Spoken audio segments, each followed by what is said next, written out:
श्री शिवाय नमस्तुभ्यम। गुरु जी पंडित जी प्रदीप मिश्रा जी द्वारा बताया गया बहुत ही विशेष उपाय है। यह उपाय आपको करना है 4 मार्च को। जी हाँ, 4 मार्च को है सोमवार की अष्टमी। शिवरात्रि के 4 दिन पहले आई है सोमवार की अष्टमी और इस साल यानी 2024 में ये सोमवार की अष्टमी पहली अष्टमी है।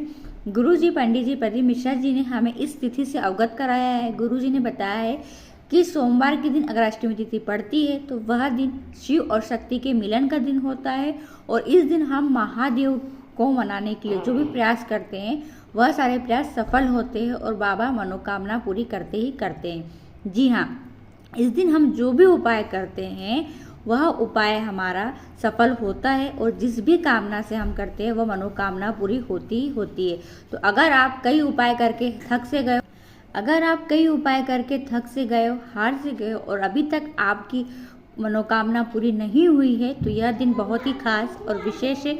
आपको मैंने 3-4 दिन पहले ही बता दिया है ताकि उपाय नोट कर ले, सामग्री इकट्ठी कर ले और उपाय करना ना भूले। चलिए वीडियो शुरुआत करते हैं। स्वागत है मोदिती ऑफिशियल चैनल पर। अगर आप लोगों ने अभी तक चैनल को सब्सक्राइब नहीं कर रखा है तो प्लीज़ चैनल को सब्सक्राइब कीजिएगा और कमेंट में श्री शिवाय नमस्तुभ्यम हर हर महादेव अवश्य लिखिएगा। पहला उपाय, जिनका मंगल विवाह नहीं हो रहा है, विवाह के लिए कई प्रयास कर चुके हो पर विवाह तय नहीं हो पा रहा है, विवाह के योग नहीं बन पा रहे हैं, ऐसा लग रहा है कि हमारी शादी होगी कि नहीं होगी, उम्र काफ़ी बढ़ गई है, रिश्ते आना बंद हो गए हैं, तो गुरुजी ने कहा अगर सोमवार की अष्टमी के दिन इस उपाय को कर लेते हैं तो उनका मंगल विवाह बहुत जल्दी संपन्न हो जाता है। तो क्या करना है देखिए, बहुत सरल सा उपाय है। आपको लेना है गुलाब के पुष्प की पंखुड़ी। जी हाँ, जो गुलाब का फूल आता है ना, उस गुलाब के फूल की आपको केवल पंखुड़ी निकालना है। वह होना चाहिए कितनी, तो आपको लेना है 11 गुलाब की पंखुड़ियाँ। पंखुड़ी लेते समय आपको विशेष ध्यान रखना है कि पंखुड़ी कटी हुई ना हो, थोड़ी बहुत मुरझाई हो चल जाएगा पर कहीं से कटी हुई छेद ना हो, इस बात का ध्यान रखें। तो आपको लेना है 11 गुलाब की पंखुड़ी, ठीक है। उसके बाद आपको लेना है लाल चंदन। जी हाँ, पीस के निकाल सको यानी पीस के जो घिसने वाला आता है वह हो तो बहुत अच्छी बात है, अगर नहीं हो तो पाउडर वाला भी आप घोल के तैयार कर सकते हो। और यह लेकर आप जाएंगे सोमवार की अष्टमी के दिन शिवालय, ठीक है। शिवालय पहुंचकर आपको महादेव की सबसे छोटी पुत्री का जो स्थान होता है, कहाँ होता है तो आप वीडियो में देखिए। इस स्थान को कहा जाता है माँ अशोक सुंदरी का स्थान। इस स्थान को अच्छे से साफ कर लिया आपने। जी हाँ, स्थान को साफ करने के बाद आपको लाल चंदन से बनाना है 11 बिंदियाँ। कितनी बिंदी? 11 बिंदी। काउंटिंग करते जाना, गिनते जाना और लाल चंदन से बिंदी लगाते जाना। श्री शिवाय नमस्तुभ्यम बोलते जाना या ओम नमः शिवाय बोल सकते हो। जो भी मंत्र का उच्चारण करना आपको आता है उस मंत्र का उच्चारण करते जाए और 11 लाल चंदन से बिंदी आप लगा दीजिए, ठीक है। बिंदी या पूरी 11 लग जाए, आराम से लगाना, घबराना नहीं है। 11 बिंदी लगा दी। फिर उसके बाद आपको हर एक बिंदी के ऊपर ही, जी हाँ, हर एक बिंदी के ऊपर आपको गुलाब की पंखुड़ी रखते जाना है। तो दूर दूर बिंदी मत लगाना ताकि 11 बिंदी अच्छे से आ जाए आसानी से।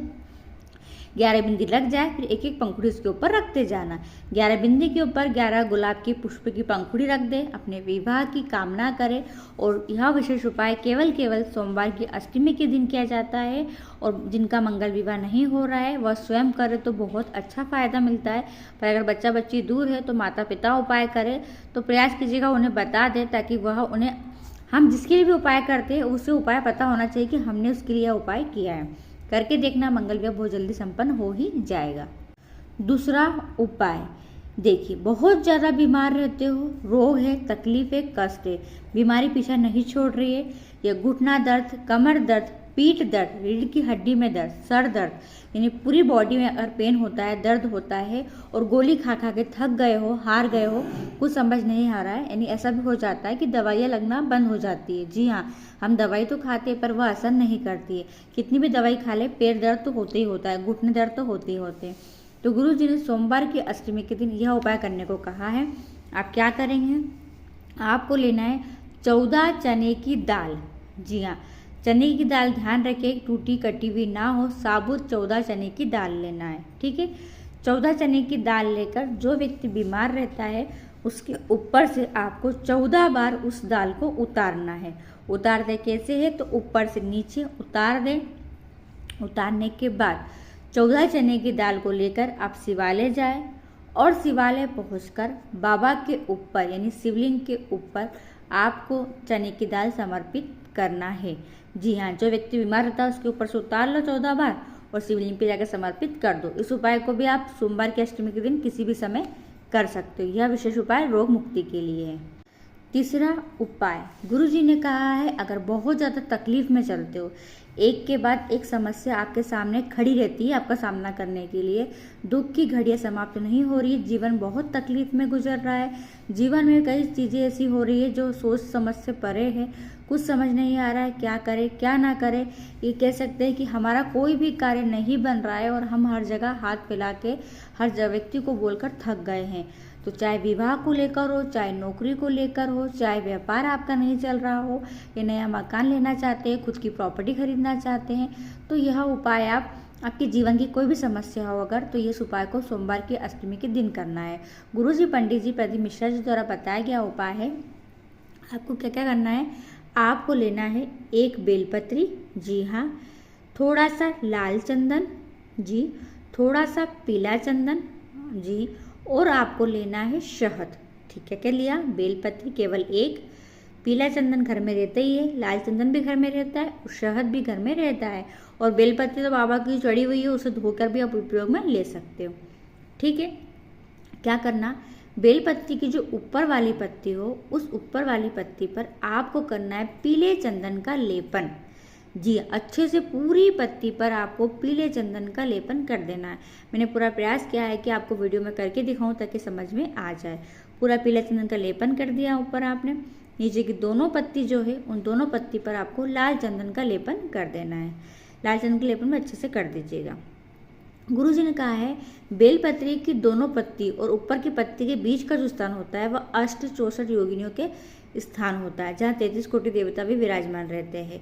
तो आपको इस स्थान पर, जी, बेलपत्री की डंडी के जो स्थान है बीच वाला, ये स्थान पर शहद का लेपन कर देना है और इस बेलपत्री को लेकर आप शिवालय जाइए और साथ में आपको लेकर जाना है 1 लोटा जल।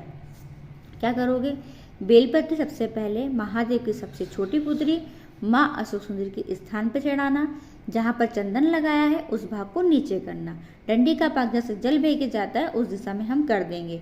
1 लोटा जल एक ही धारा में शिवलिंग के ऊपर समर्पित करो, थोड़ा जल बचा लो और उस बचे हुए जल को जो बेलपत्री चढ़ाई है उस बेलपत्री के ऊपर समर्पित कर दो। कर दिया, और जो भी दिल की कामना है बाबा से कह दो। ऐसा करने के बाद बेलपत्री को उठा लो और उस बेलपत्री को या तो बहते हुए पानी में या फिर किसी भी वृक्ष के नीचे रख कर आ जाओ। ठीक है, वृक्ष के नीचे रख दो और 1 लोटा जल वहाँ पर भी समर्पित कर दो। वृक्ष गुरुजी ने बताया नहीं है तो आपको जो समझ में पड़े, पीपल का, बेलपत्री का, आंवला का, वट का, किसी वृक्ष के नीचे उस बेलपत्री को रख कर आ जाओ और 1 लोटा जल भी समर्पित कर दो। फिर देखो बाबा 3 महीने के अंदर ही आपकी मनोकामना पूरी कर देंगे। इस विशेष उपाय को भी केवल सोमवार की अष्टमी के दिन किया जाता है। तो ये कुछ विशेष उपाय हैं, इन उपाय को कर कर आप अपनी मनोकामना को बहुत जल्दी पूरी कर सकते हो। सोमवार की अष्टमी का दिन है 4 मार्च, दिन नोट कर ले और वीडियो पसंद आए तो और लोगों तक जरूर शेयर कीजिएगा। श्री शिवाय नमस्तुभ्यम, हर हर महादेव।